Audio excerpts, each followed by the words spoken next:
Hello and welcome to the 7th edition of the DF Insurance podcast. My name is Anthony De Berardino, Director of DF Insurance Services. Today we're going to focus on the claims process, how best to get your claim honoured and things you can do to ensure that your claim does get honoured in a quick and easy time frame, and I'll also provide some examples on how claims haven't been honoured in the past and the main particular reasons why. I'm not going to be focusing on claims that haven't been accepted because of normal exclusions and that sort of thing, just focusing on things that the customer could have done to make sure that the claim was honoured. So sit back, relax and enjoy the video. So what I'm going to go through are some of the things that you can do to ensure that you get the best claims experience when it comes to making a claim. First of all is keep receipts of everything that you purchase for your business or install or anything like that works that people do for you. That way, if you do make a claim, for example, you make a claim for a piece of equipment that you've bought, the insurer asks proof of ownership, the receipt is your proof of ownership, and that's the quickest way to get it paid. Take photos of everything that's damaged before they're fixed. So if you have a glass crack property damage claim, then take photos of the glass. If someone breaks open a toolbox to steal tools from your toolbox, take photos of the broken lock and the broken toolbox. If you have a car accident, take photos of the car damage. That way, if the insurer asks for that, you have that as well, because photos of the damage is one of the key ingredients of getting a claim paid quickly. Also make sure that for your property, be it a piece of equipment or your building, make sure that you are always undertaking proper maintenance. So make sure that, for example, roof piping, make sure they're always clear of debris, clear of any leaves. For your equipment, make sure that they are properly maintained and serviced. So if it comes to a property damage claim, then the insurer can't then turn around and say it's just normal wear and tear is why the piece of equipment or your property was damaged.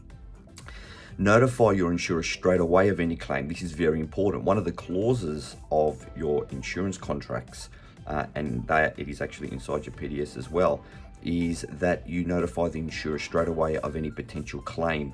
That way the insurer can get onto it straight away and mitigate any loss of income or loss of costs or damage or anything like that. It is actually part of your insurance contract. Send the insurer or your broker all the information they request straight away.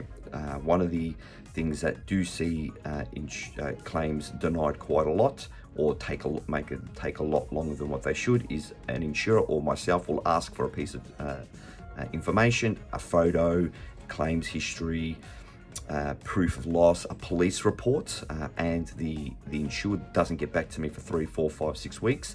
The insurer won't process the claim without that piece of information. That's why they've asked for it. So ensure that you do send that through straight away. And finally, make sure all sums insured on your property are correct. So particularly for underinsurance, there's an underinsurance clause on all property damage, fire and other damages covers.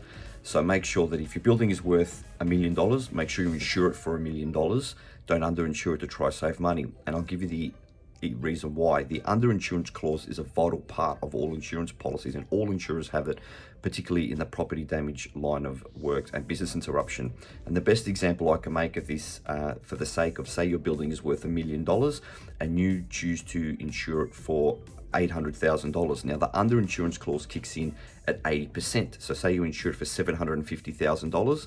What you've told the insurer is you've agreed to self-insure that other $250,000 or 25% yourself. So if there comes a time where you make a claim, say someone drives a car through your property and you suffer, say it's going to cost $100,000 to repair that building, rather than getting the whole $100,000 because you've chosen to self-insure 25%, you'll only get 75% of that $100,000. So make sure that you do insure all your assets, be it property, equipment, or even gross profit in the event of business interruption, for its full value, or at least 80% worth. And I tend to ask for 85% just in case it leaves a lot of room for wiggle room. So what I'm going to do now is go through a couple of examples of why claims either take longer than what they should to get paid out or why they're declined altogether. So things that I've seen claims decline for in the past is much that I've spoken to you about in the previous segment, is They haven't kept receipts for things that they bought. They've got no proof that they own the item, and hence the insurers decline the claim. The other one is the building isn't properly maintained. So there's been a claim, they've gone in and the piping underground is horrendous. They haven't properly maintained their machinery, and the insurers put it down to wear and tear rather than an actual property damage claim. The other one that's big too is inaccurate information at the time of renewal or writing a policy. So you said that the building is free of pre-existing damage. It wasn't. That's grounds to decline a claim. You've left off previous claims that you've claimed for in the past. So for you've had a property damage claim, you've changed insurers, you've done another claim, the insurer's done a bit of research seeing that you have had a claim in the past, and they've declined on the basis that they never would have insured your property had they known that there had already been a claim involved. The other one, particularly with car insurance, is if you've had a license suspension or a DUI fine and you don't declare it to the insurer at the time of renewal, then they can decline the claim and then even decline your insurance policy. And the last one that I'll bring up is also, again, further to something else that I pointed up, is not providing relevant receipts. So, or receipts. So, you've claimed for a loss on a piece of equipment or some stock, and when the insurers come and ask for proof that you've got that stock, they have you've been unable to provide that, and so the insurer has declined the claim. So there you have it. There's maximising your claims experience. If you do have any questions, please feel free to email me, anthony@dfiservices.com.au, and my clients can also contact me by phone as well. So I'll see you next week. Have a great week. Stay safe. And this is Anthony De Berardino for DF Insurance Services for the DF Insurance Podcast.